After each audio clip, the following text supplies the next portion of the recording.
Salute জানায় চট্টগ্রাম স্টেডিয়ামে সাকিবিয়ান ভক্ত ভাইরা জুলাই ঈদেরকে ইনকিলাব জিন্দাবাদ, পাকিস্তান জিন্দাবাদ, জয় বাংলা করে দেওয়ার জন্য। ইতিমধ্যে আপনারা অনেকেই দেখে ফেলছেন। জয় বাংলা সৈনিক ভাই বোনেরা দেশে প্রবাসে যেখানে থাকেন সর্বোচ্চ শেয়ার করবেন, কারণ জুলাই যোদ্ধাদেরকে জয় বাংলা করে দিয়েছে সাকিবিয়ান ভক্তরা। ইতিমধ্যে আপনারা জানেন চট্টগ্রাম স্টেডিয়ামে জুলাই যোদ্ধারা সাকিবিয়ান ভক্তদেরকে বাধা দেওয়া হয়েছে।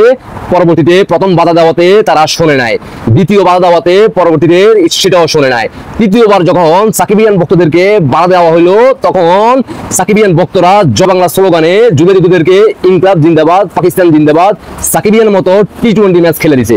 ইতিমধ্যে আপনারা অনেকে দেখে ফেলছেন। শুনে আসি আমরা বিস্তারিত কিভাবে কি হয়ে গেল, দেখে রাখুন।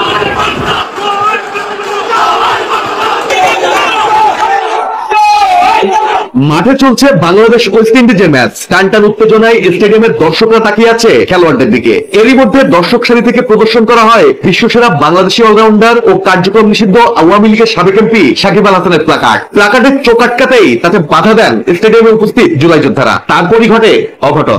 রীতিমতো জয় বাংলা স্লোগান দিয়ে জুলাই যোদ্ধাদের উপর চালানো হয় হামলা, মারপিট। বুধবার রাতে চট্টগ্রামের পাহাড়তলী উপজেলার সাগরিকায় বীরশ্রেষ্ঠ মতিউর রহমান স্টেডিয়ামে বাংলাদেশ ও ওয়েস্ট ইন্ডিজের দ্বিতীয় টি-20 ম্যাচ চলাকালে এই হামলার ঘটনা ঘটে।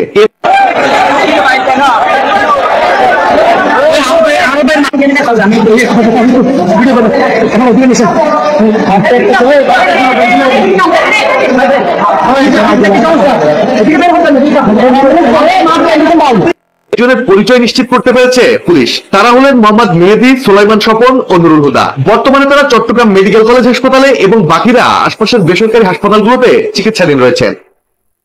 মারধরের শিকার কয়েকজন নিজেদের জুলাই যোদ্ধা দাবি করে বলেন, ওয়েস্ট ইন্ডিজ যখন ব্যাট করছিল তখন স্টেডিয়ামে কয়েকজন সাকিব আল হাসানের প্ল্যাকার্ড প্রদর্শন করে। এতে বাধা দিলেও পরবর্তীতে তারা আরো 2 দফায় সাকিবের প্ল্যাকার্ড প্রদর্শন করে। পরে তারা আবারও বাধা দিতে গেলে জয় বাংলা স্লোগানে শুরু হয় তাদের উপর হামলা ও মারপিট। জয় বাংলা স্লোগান দিয়ে হামলা ও মারপিটকারীরা কার্যক্রম নিষিদ্ধ আওয়ামী লীগের বিভিন্ন অঙ্গ সংগঠনের কর্মী বলেও দাবি করেন আহত জুলাই যোদ্ধারা। সবাই রাজুতে আসো, সবাই রাজুতে আসো।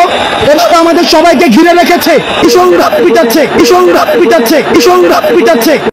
কি দেখলেন তো, সমন্বয়ক হাসান আব্দুল্লাহ দৃষ্টি আকর্ষণ করে বলতে চায়, আর রাজনীতি কি আসা হবে নাকি? তাহলে রাজনীতি আসতে পারো। জুলাই যোদ্ধাদেরকে ইনকিলাব জিন্দাবাদ, পাকিস্তান জিন্দাবাদ সেই টি-20 খেলা হয়েছে। ইতিমধ্যে জানা গেছে 50 জনেরও বেশি অলরেডি হাসপাতালে ভর্তি আছে। বাংলার জনগণ বুঝতে পারছে, সাকিবিয়ান ভক্তরাও বুঝতে পারছে, যদি জয় আনতে হয়, সাকিবকে দেশে ফিরে আনতে হয় আর খেলার মাঠে ফিরিতে হয়, তাহলে জয় বাংলা স্লোগান দিলে টি-20 ম্যাচ জিতে যাবে। আশা করি বুঝতে পারছেন। দেশবাসীকে দেখার সুযোগ করে দিবেন সর্বোচ্চ শেয়ার করে। ডাস্টবিন শফিকের দৃষ্টি আকর্ষণ করে বলতে চাই, ডাস্টবিন শফিক বলছে বাংলাদেশে আওয়ামী লীগ নেতাকর্মীদের দেখা যায় না। আর এই টি-20 ম্যাচ খেলার পরে ডাস্টবিন শফিক কি দেখতে পারছে কিনা জানতে চাই। আশা করি বুঝতে পারছেন। দেশবাসীকে দেখার সুযোগ করে দিবেন, আপনাদের ব্যক্তিগত মতামত অবশ্যই জানিয়ে দেবেন।